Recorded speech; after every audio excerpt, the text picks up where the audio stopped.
नमस्कार दोस्तों। मैं शुभम द लोकार्पण से। हम अभी बात कर रहे हैं अभी जम्मू कश्मीर में हुए एक आतंकी घटना की, जो पूरे देश को झकझोर कर रहती है। तो दोस्तों हम बात करते हैं हुआ क्या। तो दोस्तों हम देखते हैं कि जम्मू कश्मीर के पहलगाम में कल दोपहर के 2:30 बजे आतंकी संगठनों द्वारा, लश्कर ए तैयबा द्वारा टूरिस्टों पे एक बहुत ही कायराना हमला किया गया है, जिसने पूरे देश को झकझोर कर रख दिया गया है। तो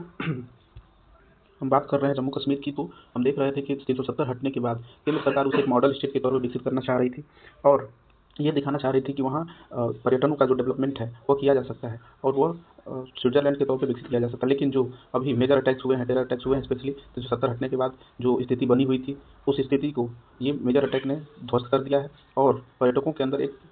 बहुत डर का माहौल पैदा कर दिया। आज दोपहर में जो कुछ भी हुआ, ये अभी तक एग्जैक्टली पता नहीं है कितने लोग मरे हैं, लेकिन जो सरकार की तरफ से 16 लोगों की पहचान कर ली गई है, और 27 लोगों के मरने की खबर 27 लोगों के मरने की खबर आ रही है, तथा 20 से अधिक घायलों की खबर आ रही है। 27 मरने वालों में 2 विदेशी नागरिक भी शामिल हैं, जिनमें एक नेपाल तथा एक यूएई से है। एग्जैक्ट इस घटना को समझने के लिए पहले हम लोकेशन देखेंगे, तो हम देखेंगे कि जो दक्षिण कश्मीर का पहलगाम इलाका है, जो उनका अनंतनाग डिस्ट्रिक्ट का एक पहलगाम टूरिस्ट प्लेस है। पहलगाम टूरिस्ट प्लेस है जो जो दक्षिण कश्मीर में पड़ता है। खासकर जब कोई घूमने जाता है तो वो उत्तर कश्मीर में सोनमर्ग तथा दक्षिण कश्मीर में पहलगाम घूमने के लिए जरूर जाता है, क्योंकि इसे मिनी स्विट्जरलैंड भी कहा जाता है।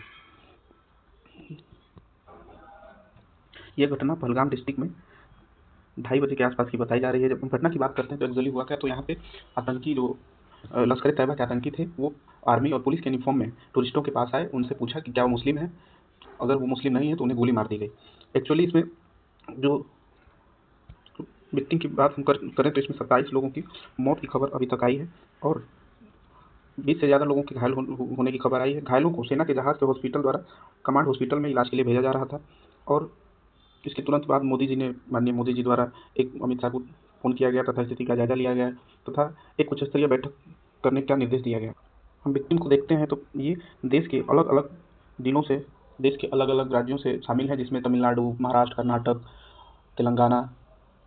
इत्यादि राज्यों से भी शामिल हैं। यह घटना मतलब वेस्टर्न घाटी के ऊपरी इलाके में हुआ, जहां आतंकियों ने अंधाधुंध गोलीबारी की, और इस घटना ने कश्मीर घाटी में जो पर्यटन और सुरक्षा व्यवस्था थे उस पर गंभीर सवाल खड़ा किए हैं, खासकर तब जब अमरनाथ यात्रा शुरू होने वाली है और इसमें मात्र 20 दिन का टाइम बचा हुआ है। तो और इस घटना ने पूरे देश को झकझोर कर रख दिया, क्योंकि अभी अभी जो कश्मीर में शांति आई थी 370 हटने के बाद, लोगों के बीच एक जो खुशी का माहौल बना था, स्टेट के विकास में जो पर्यटन ने योगदान देना शुरू किया था, उस पर फिर से गहरा आघात पहुंचा है। इसमें जो आतंकी संगठन है द रेसिस्टेंट फ्रंट TRF, जो लश्कर ए तैयबा का सहयोगी माना जाता है, उसने ऑनलाइन पोस्ट करके इस हमले की जिम्मेदारी ली, और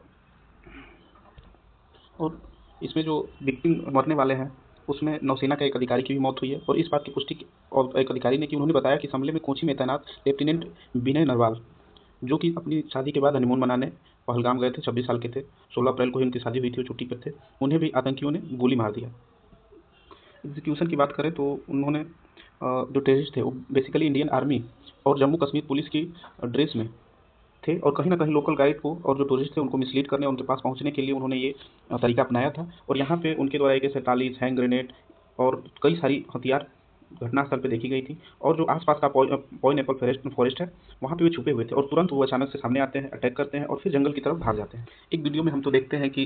एक जो महिला है वो कह रही है कि वो भेलपुरी खा रही थी, अपने हस्बैंड के साथ वो आते हैं और वो पूछते हैं कि क्या वो मुस्लिम है, उन्होंने कहा नहीं, उनको गोली मार दो। और एक महिला का पिक्चर हम देख रहे हैं कि वो पूरी तरह से शॉक्ड हैं, वो रो रही हैं, चिल्ला रही हैं, हेल्प मांग रही हैं, कह रही हैं प्लीज़ सेव माय हस्बैंड। और इन सबके बीच महिला ने जब बोला कि उसे भी गोली मार दो, तो आतंकियों ने कहा कि जाओ तुम मोदी से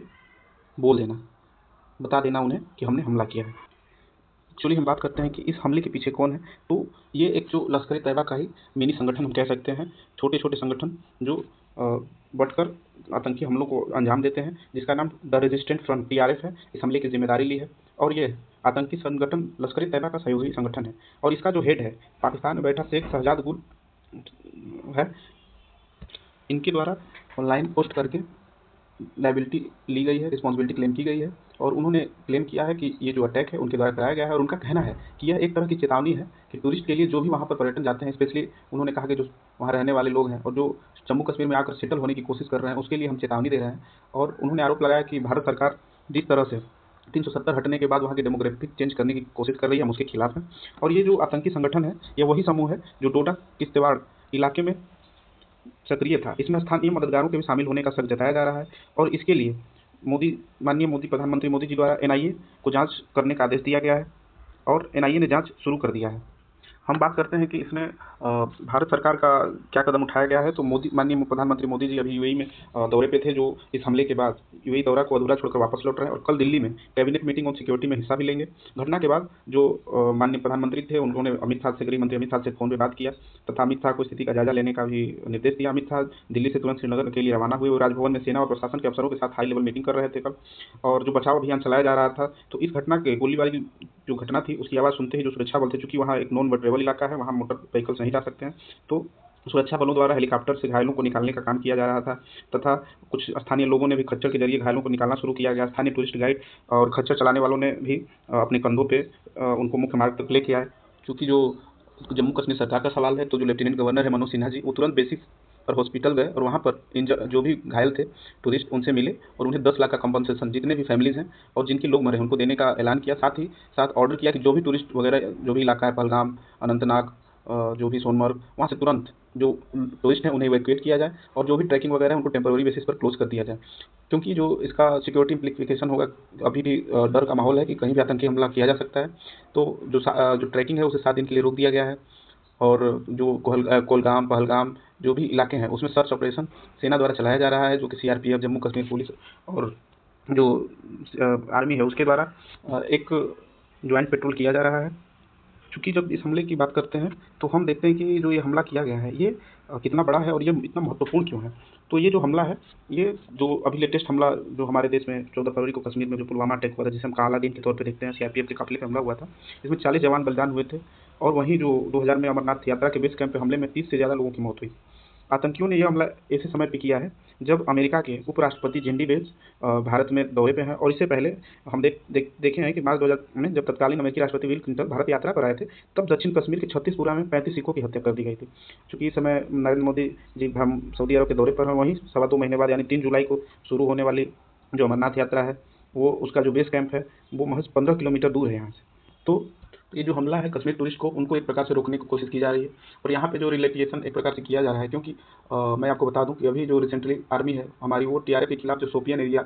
हो गया, पुलवामा हो गया, वहाँ पे उनके खिलाफ अभियान चलाया जा रहा था। वो कहीं ना कहीं इसी का एक प्रकार से अटैक कर रहे थे और बदला लेने की कोशिश कर रहे थे कि वो आर्मी को जवाब दे सकें और उन्हें एक मैसेज दे सकें। और उसी का नतीजा है पहलगाम है, जहाँ पे बेहतरीन इलाका जो इस तरह का पार्टिकुलर जगह पे है कि साइकोलॉजिकल इसका इम्पैक्ट कहीं ना कहीं पर्यटकों पे पड़ेगा और यहाँ पे लोग आना कम कर देंगे। और हम बात करें इस समय आर्टिकल 370 हटने के बाद जो बॉर्डर इसका विस्तृत जो विस्तार है, तो हम बता दें कि जो हम कश्मीर में इनका इन्फिल्ट्रेशन कम हो रहा था। अब जो टेररिस्ट है वो दूसरी स्ट्रेटेजी अपनाने की कोशिश कर रहे थे कि कैसे टेररिस्ट अटैक किया जाए, लेकिन यहाँ कहीं ना कहीं जो पहलगाम अटैक हुआ है वो बहुत ही कोऑर्डिनेट तरीके से और इतने हाई इम्पैक्ट के हथियार जो हमारे सिक्योरिटी फोर्सेस के पास होते हैं उससे ये हमले किए गए हैं। ये देखने वाली बड़ी बात होगी कि ये जो अटैक हुआ है ये 2002 के कासिम नागर द्वारा किए गए अटैक की तरह ही है और सरकार भी इस पे कड़ा एक्शन लेने की ज़रूरत है। और जो हमारे पीएमओ साहब हैं, अजीत डोभाल साहब, वो कहीं ना कहीं इसके पीछे जो भी कारण है उसको पता लगा के और इसके जो उत्तरदायी हैं उन्हें सज़ा देने का काम करने का कोशिश करेंगे। इसकी अगर हम कहानी देखें तो टीआरएफ हमले का, तो ये 14 फरवरी 2019 को पुलवामा अटैक के साथ शुरू हुआ था और इस हमले में इस आतंकी संगठन ने घाटी के अंदर अपने पैर पसारने शुरू कर दिए थे। क्योंकि अभी जम्मू कश्मीर सरकार ने 85,000 से अधिक डोमिसाइल जारी किए हैं और टीआरएफ लोगों को यह कहकर भड़का रहा है कि यह डोमिसाइल स्थानीय लोगों को नहीं बल्कि बाहरी लोगों को प्रदान किए गए हैं और उन्होंने जो जम्मू कश्मीर में एक प्रकार से जो नॉर्मलाइज स्थिति आई थी उसको उन्होंने ये हमला इसलिए किया है कि जो इन्वेस्टमेंट टूरिज्म के क्षेत्र में हो रहे थे वो सेफ नहीं है, वहाँ ये लोग आने से डरे। और जम्मू कश्मीर को जो स्टेट से यूटी से स्टेटहुड का दर्जा दिया जा सकता था उसमें अब डिले भी हो सकता है। ये भी एक इंपॉर्टेंट चीज़ है। फिर यहाँ पर सिक्योरिटी स्ट्रेटजी के पर्सपेक्टिव से भी आपको समझना होगा कि ये जो स्टैंडर्ड ऑपरेटिंग प्रोसीजर है टूरिस्ट सिक्योरिटी के लिए उसमें बदलाव हो सकता है और जो उनकी सुरक्षा है उनकी सुरक्षा के लिए क्या क्या कदम उठाए जा सकते हैं। तो इस पर लार्ज स्केल पे ऑपरेशन कहीं ना कहीं हमारे सिक्योरिटी फोर्सेस द्वारा किया जा सकता है और जो सिक्योरिटी फोर्सेस हैं वो इन आतंकियों के जो खिलाफ सर्च ऑपरेशन चला रहे हैं कहीं ना कहीं उन्हें ढूंढ निकालेंगे और उन्हें सज़ा देने की कार्य करेंगे। और हमले के पीछे इस हमले के पीछे कहीं ना कहीं पाकिस्तान का भी हाथ होने की शंका जताई जा रही है कि उनके यहाँ जो अभी बलूचिस्तान आर्मी द्वारा जो उनके सेना के खिलाफ आतंकी हमले किए गए थे उन्होंने इंडिया को इसके पीछे जिम्मेदार ठहराया था। तो चूँकि उनका भी एक इंडिया को जवाब देने का इरादा रहा हो इसके लिए हमारे जो सिक्योरिटी फोर्सेस हैं उनको अधिक अलर्ट होने की ज़रूरत है, क्योंकि आने वाले समय में चूँकि अमरनाथ यात्रा शुरू होने वाली है, तो और भी घातक हमले हो सकते हैं। इसलिए अपना तैयारी पूरी रखने की ज़रूरत है। और अंत में हम यही कहना चाहेंगे कि यह एक बहुत ही झकझोर देने वाली घटना है, और इस घटना पे एनआईए की जो जांच की जा रही है उसमें जो मेन आतंक और उनका मोटिव क्या है उसका पता लगाया जा सकता है, और ऐसी घटना नहीं होनी चाहिए और इस पे रोक लगनी चाहिए।